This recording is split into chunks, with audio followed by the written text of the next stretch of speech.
सबको नमस्कार। नगर निगम के दिल्ली नगर निगम के एमसीडी के अभी चुनाव होने वाले थे।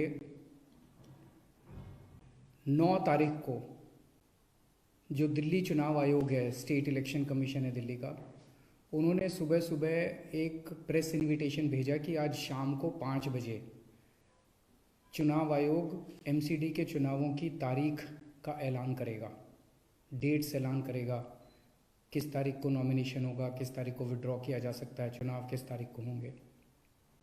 शाम को 5 बजे चुनावों का ऐलान होना था, तारीखों का ऐलान होना था।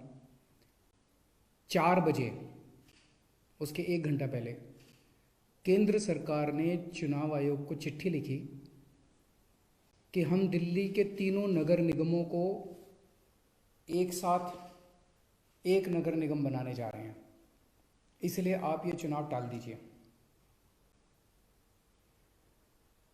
5 बजे चुनाव आयोग ने चुनावों केंद्र सरकार के कहे के मुताबिक चुनाव टालने का ऐलान कर दिया। शायद भारत के इतिहास में पिछले 75 साल में आज़ादी के बाद से पहली बार ऐसा हुआ होगा कि केंद्र सरकार ने सीधे किसी राज्य के चुनाव आयोग को चिट्ठी लिख के चुनाव टालने के लिए कहा है। लोगों के अंदर बातचीत चल रही है कि 2-3 बातें चल रही हैं। 7 साल से 8 साल से केंद्र में भारतीय जनता पार्टी की सरकार है। 8 साल, अगर इनको तीनों एमसीडीज को एक साथ करना था, इकट्ठा करना था, 8 साल में इन्होंने क्यों नहीं किया?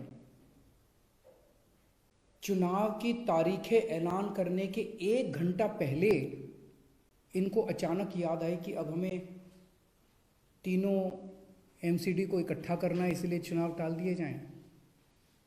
तो लोग कह रहे हैं कि एमसीडी को इकट्ठा करना, एक करना तो बहाना है, मकसद चुनाव टालने का था। क्योंकि बीजेपी को लग रहा था कि दिल्ली में अगर चुनाव होंगे तो आम आदमी पार्टी की ज़बरदस्त लहर है, बीजेपी उस लहर में बह जाएगी और बीजेपी हार जाएगी, इसलिए चुनाव टालने के मंशा से ये किया गया। दूसरा, ये भी लोग कह रहे हैं कि चुनावों का तीनों नगर निगम एक साथ करने से क्या लेना देना है। आज 3 नगर निगम हैं दिल्ली में, 272 वार्ड हैं, कुछ इसमें कुछ इसमें कुछ इसमें। तो तीनों नगर निगम के काउंसलर अपने अलग अलग नगर निगम में बैठते हैं। चुनाव हो जाने दीजिए, अगर तीनों को इकट्ठा भी कर दोगे आप तो वो एक जगह बैठने लग जाएंगे। दोबारा चुनाव कराने की क्या जरूरत है? अभी चुनाव रोकने की क्या जरूरत है? चुनाव टालने की क्या जरूरत है? चुनाव करवाओ, नए काउंसलर आएंगे और नए काउंसलर जो भी आएंगे वो जब तक तीनों नगर निगम है तीनों में बैठ जाएंगे, एक नगर निगम होगा वो एक साथ आके बैठ जाएंगे। तो चुनाव टालने की तो जरूरत ही नहीं थी। लेकिन मकसद तीनों नगर निगम एक साथ करने का नहीं था। अगर करना होता तो 7 साल में कर लेते ये लोग। मकसद था चुनाव टालने का। ये देश के लिए अच्छा नहीं है, दोनों चीज़ें अच्छी नहीं हैं। जो केंद्र सरकार ने चिट्ठी लिख के चुनाव टालने को कहा वो भी ठीक नहीं है, और चुनाव आयोग केंद्र सरकार के सामने झुक गया और चुनाव टाल दिए, ये भी अच्छा नहीं है जनतंत्र के लिए। मेरी हाथ जोड़ के प्रधानमंत्री जी से अपील है, प्रधानमंत्री जी, सरकारें आती जाती रहेंगी, कल आप भी नहीं होंगे, कल मैं भी नहीं होऊंगा। हम इम्पोर्टेंट नहीं हैं, लोग इम्पोर्टेंट नहीं हैं, पार्टियां इम्पोर्टेंट नहीं हैं, देश इम्पोर्टेंट है। अगर हम चुनाव आयोग को दबाव डाल के चुनाव कैंसिल कराते हैं, इससे चुनाव आयोग कमज़ोर होता है, और चुनाव आयोग कमज़ोर होता है, चुनाव कैंसिल होते हैं तो देश कमज़ोर होता है। हम सबको मिलकर देश की रक्षा करनी है। किसी भी हालत में हमें इंस्टीट्यूशंस को कमज़ोर नहीं होने देना।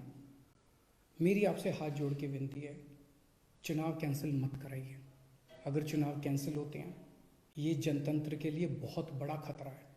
आज ये कहा जा रहा है कि हम तीनों एमसीडी एक करना चाहते हैं, इसीलिए चुनाव टाल दीजिए। कल को मान लो लोकसभा का चुनाव है, उसके पहले अगर कहा जाएगा कि ये पार्लियामेंट्री सिस्टम अच्छा नहीं है, हम प्रेसिडेंशियल सिस्टम लाना चाहते हैं, संविधान में बदलाव करना चाहते हैं, इसलिए चुनाव टाल दीजिए, तो क्या चुनाव टाले जाएंगे? मान लो कल को कोई स्टेट असेंबली का चुनाव है, ये कहा जाएगा कि हम 2 राज्यों को इकट्ठा करना चाहते हैं, इसीलिए चुनाव टाल दीजिए, तो क्या चुनाव टाल दिए जाएंगे? क्या जनतंत्र के अंदर चुनाव ऐसे टाले जा सकते हैं? ये बहुत बड़ा प्रश्न है। मैं प्रधानमंत्री जी से यही निवेदन करना चाहूँगा, कल केजरीवाल भी नहीं रहेगा, कल मोदी जी भी नहीं रहेंगे, ये देश रहेगा। इस देश को अपने को कमज़ोर नहीं करना।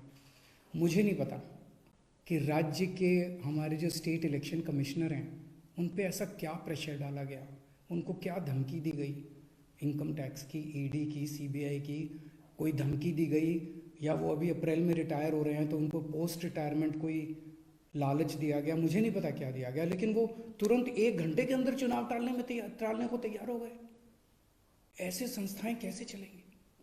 और मैं हमारे स्टेट इलेक्शन कमिश्नर से भी कहना चाहूँगा कि सर, अगर आप ऐसे चुनाव टाल देंगे, ये तो जनतंत्र ही नहीं बचेगा। हम लोगों ने आज़ादी किस लिए पाई थी? इस देश ने आज़ादी किस लिए पाई थी? जनता का राज है, जनतंत्र है इस देश के अंदर। आप ऐसे चुनाव टाल देंगे तो जनतंत्र ही नहीं बचेगा। मुझे नहीं पता आपके ऊपर क्या प्रेशर डाला जा रहा है, मुझे नहीं पता आपको क्या धमकी दी जा रही है या क्या लालच दिया जा रहा है, लेकिन सर, जो भी आपको धमकी दी जा रही है, जो भी आपको लालच दिया जा रहा है, बाहर आके बता दीजिए देश को, सारी जनता को बता दीजिए। देश आपके साथ खड़ा होगा, पूरा देश आपका साथ देगा।